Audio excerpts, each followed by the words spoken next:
Coucou, donc là je me dépêche, je suis attendu par une équipe médicalisée pour nous expliquer comment se passe un accouchement inopiné. Virginie et Sylvain vont nous montrer tout de suite comment se passe un accouchement inopiné, donc à la maison, éventuellement dans un véhicule, les gestes pratiques qui vont être utilisés par le SAMU. Donc je vous laisse. Donc, on va avoir en fait ce qu'on appelle une tête à la vulve.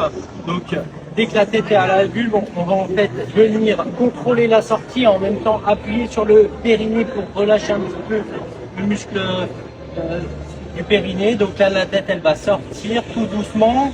On la tient un petit peu, tout doucement. Voilà. Et on va guider le bébé. Et ben, en fait, on va venir le slayer pour le glisser vers le bas.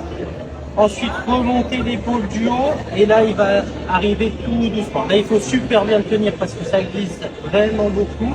Et on va venir en fait faire directement du pot à pot avec la main. Est-ce qu'on maintient la tête pour éviter qu'elle ne tombe en arrière? La tête, elle va être assez tonique à la sortie du bébé. Donc là, pendant à la sortie, en fait, on va avoir une bonne partie de friction et le bébé il va se mettre à crier, à devenir tonique, à devenir rose. Okay. Donc on saura que ce sera un bébé en bonne santé.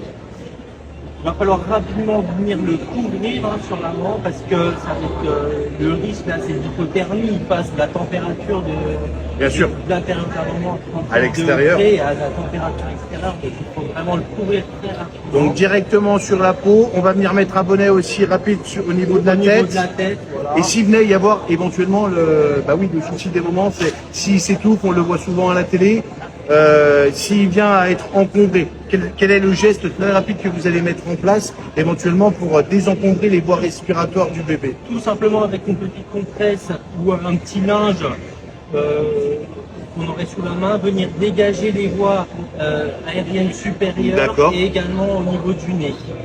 Bien frictionner encore une fois au niveau du dos et surtout le haut du dos là pour que les alvéoles se développent bien et que le bébé puisse respirer.